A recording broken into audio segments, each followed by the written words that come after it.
Would every veteran, every military service member, every military spouse please raise your hand high if you can and hold them high to be honored by all of us for your service to our country. Now, Atlanta, the polls open in 8 weeks. 8 weeks till early vote. 8 weeks till you can cast your ballots to save our republic. Atlanta, turn to your neighbor and say 8 weeks. 8 weeks. Say lock in. Because the country's counting on us, Atlanta. The country's counting on us. And the crowds I've seen over the last year and a half at rallies like this one, decent folk from all walks of life in living rooms and backyards across our state, our coalition of Democrats, independents, and Republicans, and the volunteer army already knocking thousands of doors each week, all leave no doubt that Georgia's about to make history again.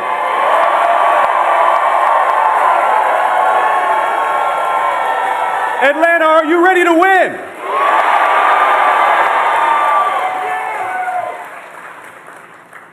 Now, I know many of you are here today because you just can't stand what's been done to our country. Our government made a tool of one man's vengeance, power, and wealth. Prices soar while the president rakes in billions. Cancer patients lose insurance while the rich get another tax cut. We're plunged deeper and deeper into another reckless war. Private prisons full of families grow in size and squalor. The Justice Department and even our intelligence agencies are twisted to serve this president's vendettas. But in 8 weeks, Atlanta, in 8 weeks, we can cast our ballots and say enough is enough.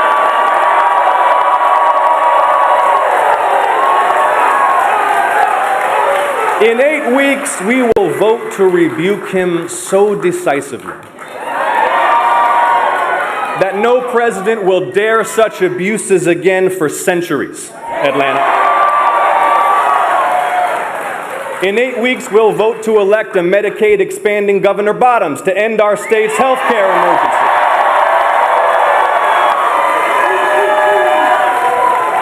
And between now and then, I need you to work, Atlanta, not for my sake, not for the sake of the Democratic Party, but for the sake of our state and our country. Because, see, some people just happen to live at times and in places where history is made. And this year, once again, that's us. So, Atlanta, are you ready to work? Are you ready to win?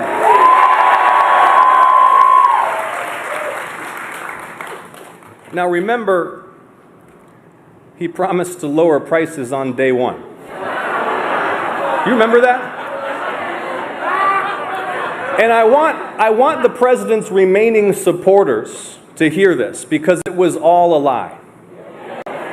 Under Donald J. Trump, it costs more than ever to stock your fridge, to power your home, to make a cup of coffee, to buy school supplies for your kid or a tractor for your farm.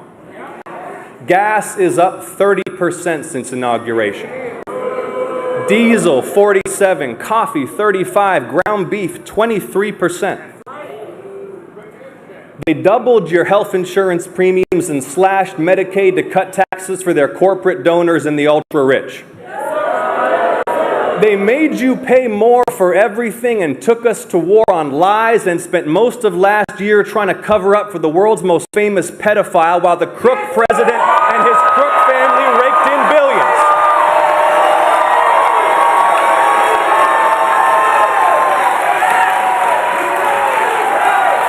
While your tax dollars were put to work backing Trump's businesses.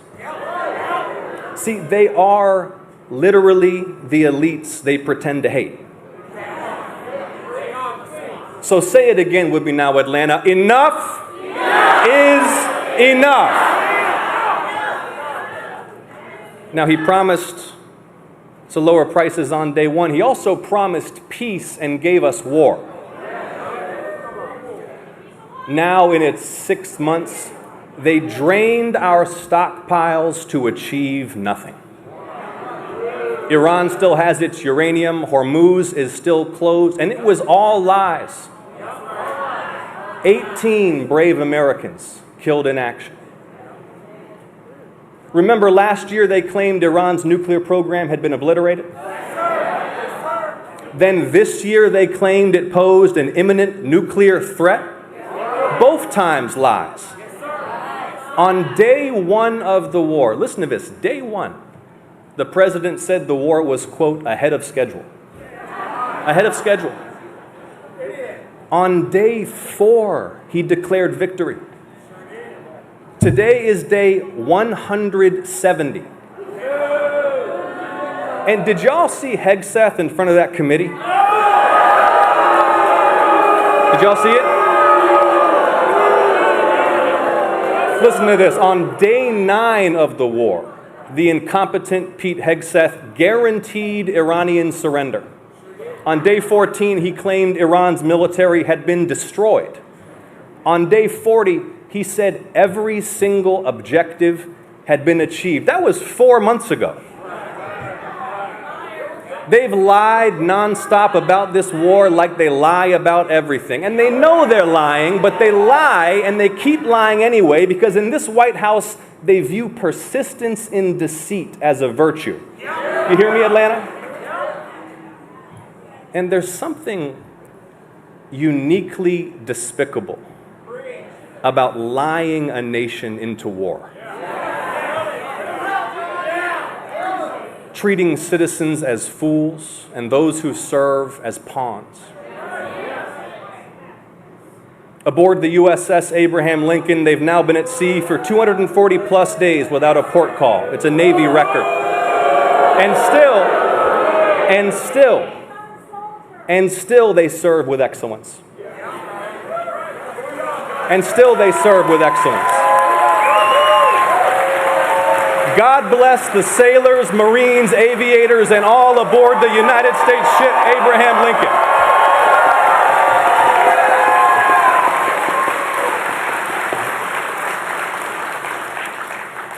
See, they don't expect luxury. They'll endure hardship. But they deserve competent leaders who send them into combat only when necessary and with decisive clarity of purpose, not fools who lie about the purpose and progress of war. And while the sailors on the Lincoln fight his war, while he fruitlessly drains our munitions and oil reserves, the president sleeps through his meetings. He golfs and trades stocks. See, he doesn't want to do the job. He wants to build his ballroom and travel with Natalie on their apparently defenseless flying palace gifted by the Emir of Qatar.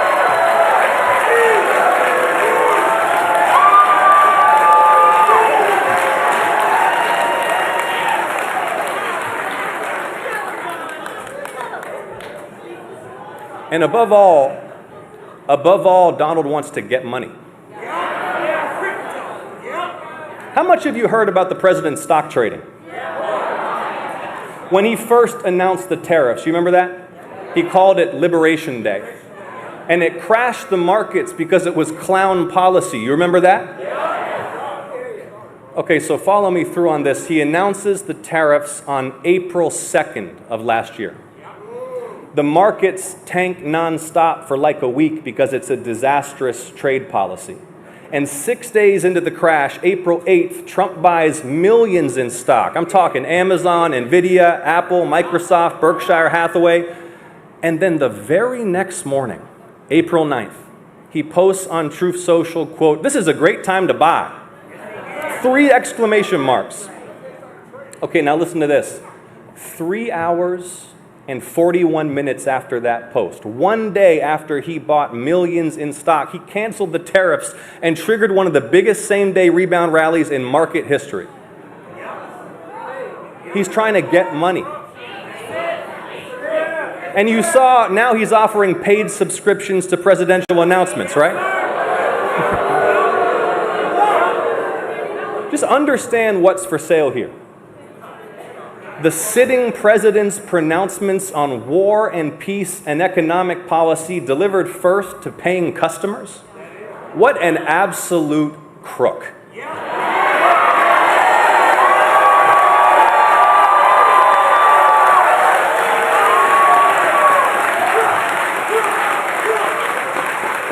And speaking of crooks,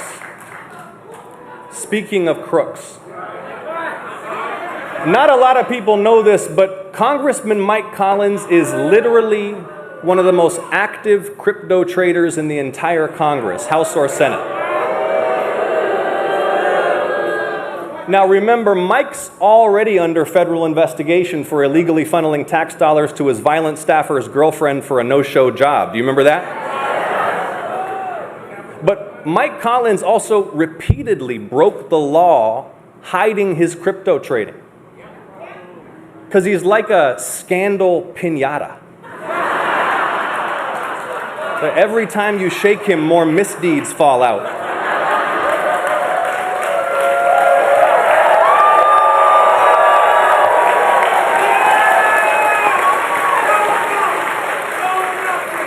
The Mar-a-Lago mafia really has taken American corruption to spectacular new heights. But corruption in American politics runs a lot deeper than Donald Trump. And see, I get why people voted for him. Because even before he came on the scene, American politics was coin-operated. Money's in, favors out. It's been running on corporate money, secret money, billionaire money, both sides. And when members of Congress aren't fundraising from lobbyists and corporate PACs, they're just trying to dodge getting bombed by these super PACs. So spectacular wealth buys an ever greater share of power over our national affairs. And this corruption is why nothing works for ordinary people. It's why you pay a fortune for prescriptions. It's why your insurance company gets away with denying your cancer treatment. It's why we're promised progress and we get more of the same. So many broken promises. We were promised tax cuts for the rich would grow the middle class. We were promised Iraq had weapons of mass destruction. We were promised fairness only to see banks bailed out while millions lost their homes. Do you remember that? We were promised hard work would earn wealth and advancement. But for too many, the treadmill gets faster and steeper. Georgians work harder and longer, but the bills just get higher and higher. A 60-hour work week still needs SNAP. Santa can't make your little girl's wish come true this year. That bucket list trip is off the table for good. And the corporate disrespect is suffocating. Instead of reading to your child that precious spare hour after work, you're on the phone fighting your bank or the cable company. After a cancer diagnosis, you can't fight the cancer till you fight your insurance company while they try to deny you the care you need. A toddler's ambulance is followed by a $3,000 bill. So Trump promised to attack a broken system. I get it. Right target. Yes, the system is really rigged, but he's not unrigging it. He's re-rigging it for himself. So how do we unrig American politics? Well, first, follow the money. Citizens United was the most destructive Supreme Court decision in modern American history.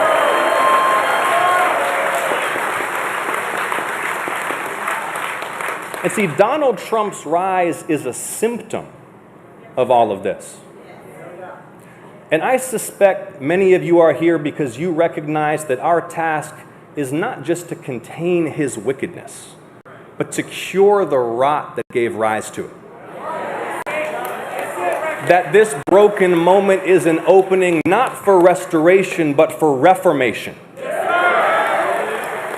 Because who really supports allowing unlimited secret political money to bend the nation's agenda in darkness? in Garden City or Albany or College Park, if I ask anyone, Democrat, Independent, Republican, none of the above, if I ask them whether this is how things should work, it doesn't matter who they are, the answer is no. In Atlanta, if it takes a constitutional amendment to end Citizens United, we'll deliver a united Georgia to ratify it.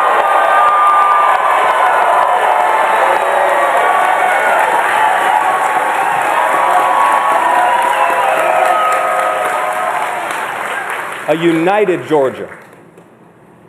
Every day, our wave grows taller, our tent grows bigger. Because this isn't just a campaign for Democrats. Folks come up to me at airports or on the street, they tell me they're lifelong Republicans, but this year, for the first time, they're voting for a Democrat.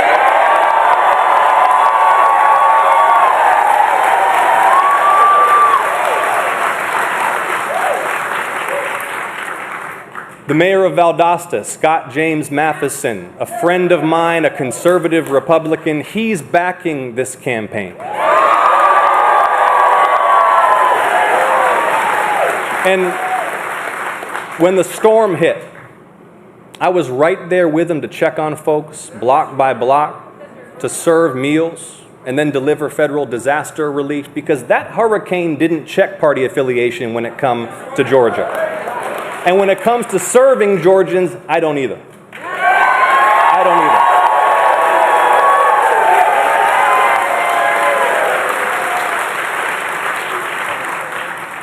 And then up the road in Tifton, Mayor Julie Smith, another proud Republican who's on this team. When her hospital needed new dialysis equipment, my office delivered it. When Tift County pecan farmers told me they needed help lowering foreign tariffs on Georgia pecans, I got it done. I am grateful to Scott and Julie for their support. And there will be more bipartisan friends announcing their support in the weeks ahead. Because this is a campaign for everyone who craves sanity and competence and quality public service. This is a campaign for decent folk of all stripes who love our state and our country and care for each other.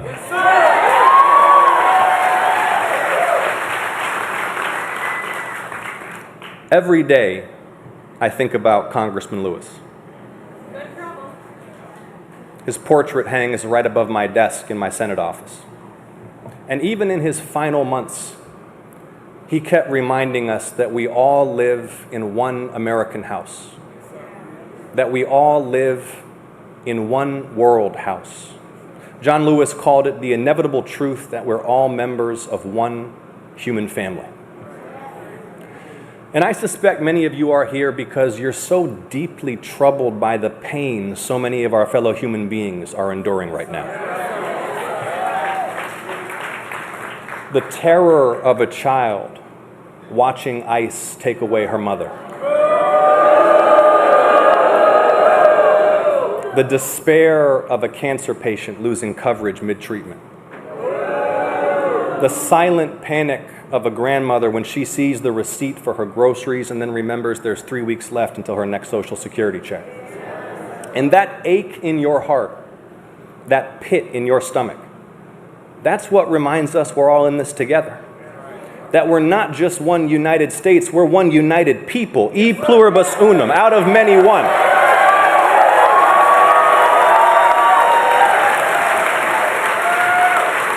How amazing is it that the most powerful nation on earth proclaims as our core values that all are created equal, with inalienable rights to life, liberty, and the pursuit of happiness, no matter how humble our beginnings, no matter our ancestry or when we arrived on these shores.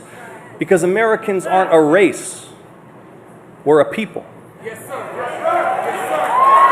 We're a people. United not by ethnicity, but by shared convictions. And that is what makes us exceptional and a beacon to the world. Because see, here's the truth that small men like Donald Trump and Mike Collins will never understand. that our national greatness flows not through our blood or our genes, but through our ideas and our care for one another. Yes, sir. Yes, sir. Mike Collins, the bigot congressman, surrounded at work and at home by neo-Nazis and white nationalists. His office briefing America's most notorious white supremacists on their efforts to support a Holocaust denier. And we've seen some of those records because they leaked, but Mike still refuses to release their communications in full. So let me be clear. Mike Collins needs to release every email, every text, every call, every single communication between those white supremacists and himself or his chief of staff or anyone in his office.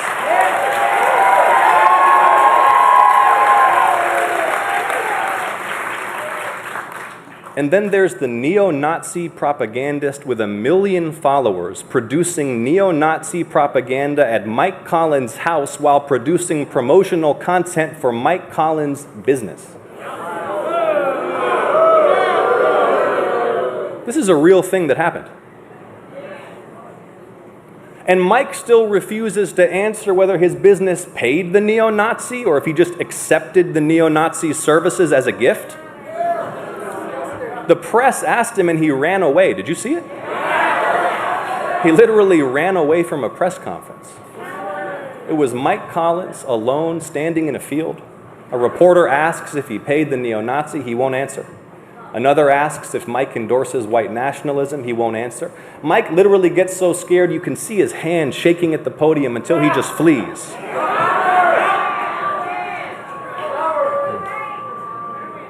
A crumbling little bigot.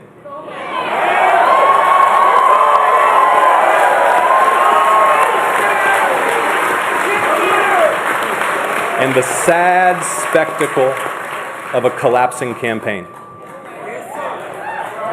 Because see, Brian Kemp was right about Mike Collins. There's a reason Rick Jackson won't commit to campaigning with Mike. Why Brad Raffensperger won't endorse him. Why conservative WSB radio host Shelley Winter called Mike a bottom feeder. Why Coach Dooley condemned Mike's, quote, blatant taxpayer-funded corruption and said Mike's, quote, disgusting behavior does not represent Georgia values or, frankly, any values.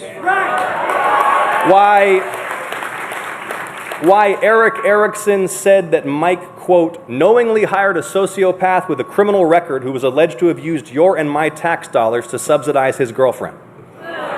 There's a reason one of the founders of the Tea Party said this summer, quote, I cannot in good conscience vote for Mike Collins. He is unfit for office, and warned that Collins would, quote, drag down the whole Republican ticket in Georgia.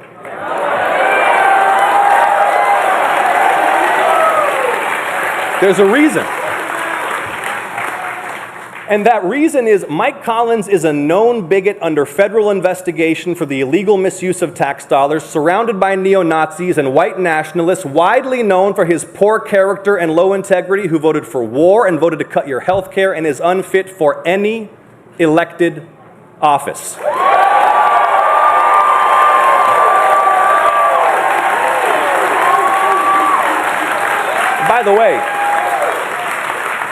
By the way, if you think what's come out so far about Mike is bad, believe me, there's more and worse on the way.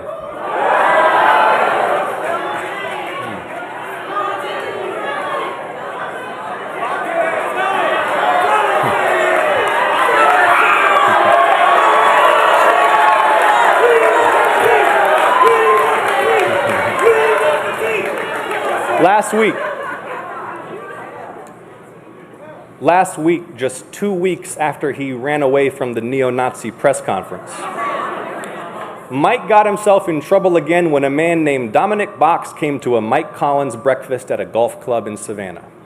Because see, Mr. Box is one of those who helped lead the attack on the Capitol on January 6th. Convicted on 2 felony counts, pardoned by Donald Trump on day 1. never let them forget. Yes, sir. They hunted the vice president to kill him. They built a gallows on the Capitol lawn. They assaulted police officers with flagpoles and bear spray, and they tried to seize the presidency for Donald Trump.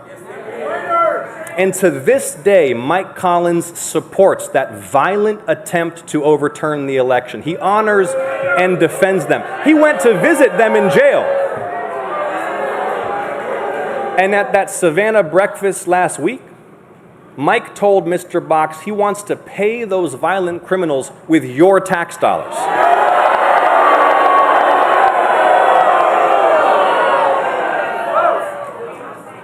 They tried to seize the presidency. And here we are in Fulton County, where the president sent his spies and his agents to seize your ballots. And why Georgia? Why this obsession with Fulton County?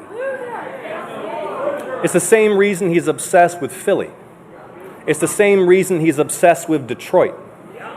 It's because the fact that black voters were instrumental to his defeat offends him even more than the defeat itself.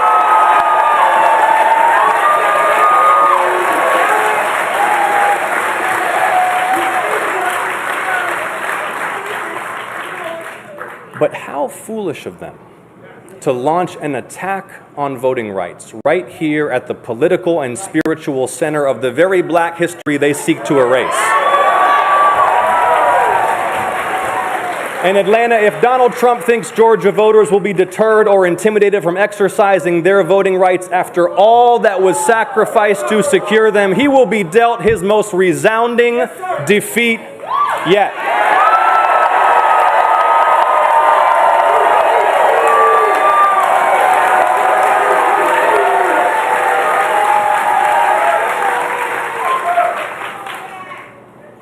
Because Georgia deserves better. Better than pro-war, pro-tariff, pro-cutting your health care Trump puppet Mike Collins. And America deserves better than Donald Trump.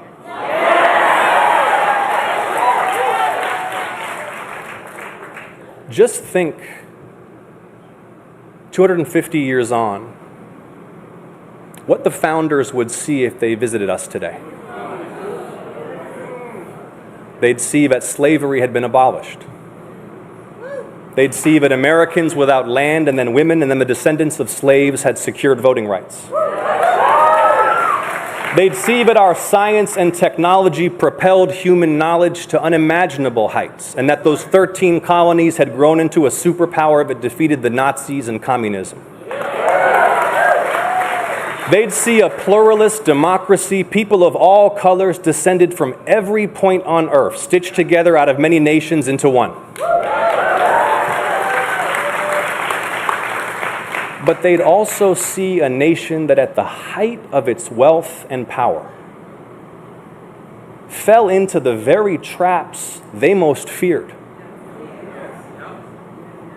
Consumed by bitter conflict between factions captured by special interests, losing touch with the great national spirit that defeated fascism, with the spirit that landed men on the moon and passed civil rights laws. They'd see that we did those great things, but then we succumbed to a small and self-serving politics unmoored from fixed moral principles, incapable of great inspiration or national achievement, with no real horizon beyond the next election. In Atlanta, what's required of us now is so much greater than what that small, self-serving politics can muster. I've got 2 little girls at home. Eva's 4 and Lila's 1, and I'm so grateful to this country for the security and the opportunity it affords them. But this isn't the world I want to leave them. Soon enough, they'll learn there's now plastic in human blood and breast milk. That toxic forever chemicals are in half the country's drinking water. Eva loves animal documentaries, and she'll learn that the butterflies are dying off. She'll ask me why I allowed these things to happen. She'll learn about the nuclear weapons if it still threatened annihilation. And when you step back and consider it, the situation is absurd. Tech titans dig bunkers and warn us the new intelligence they're training could lead to mass joblessness or human extinction, and our Congress debates ballrooms and youth sports. We've amassed enough firepower to end the world 1,000 times over, but we can't summon the will to guarantee health care and pre-K. I say all this to say that it's the crushing weakness of our politics against the unmet needs of our people and the massive stakes of our times that's shaking our faith in the future. But Atlanta, I refuse to leave my girls a world as dark and dangerous and cruel as this one threatens to become. See, when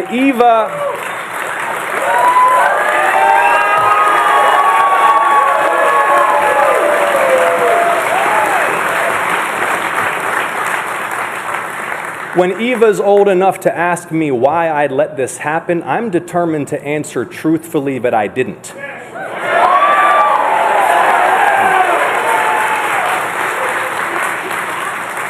I'll tell her how the same year she turned 5, Georgia stood up all together, all at once, and said, "Enough is enough."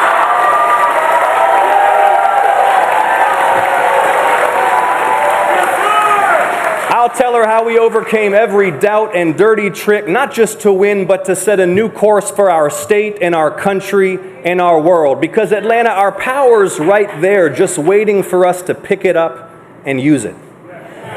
And a wave is building. The kind of wave that comes once a generation when the people have been pushed too far. And they decide all together, all at once, to say what? Enough is enough.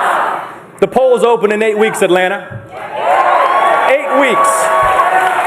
Atlanta, are you ready to work? Atlanta, are you ready to win? Thank you. God bless you.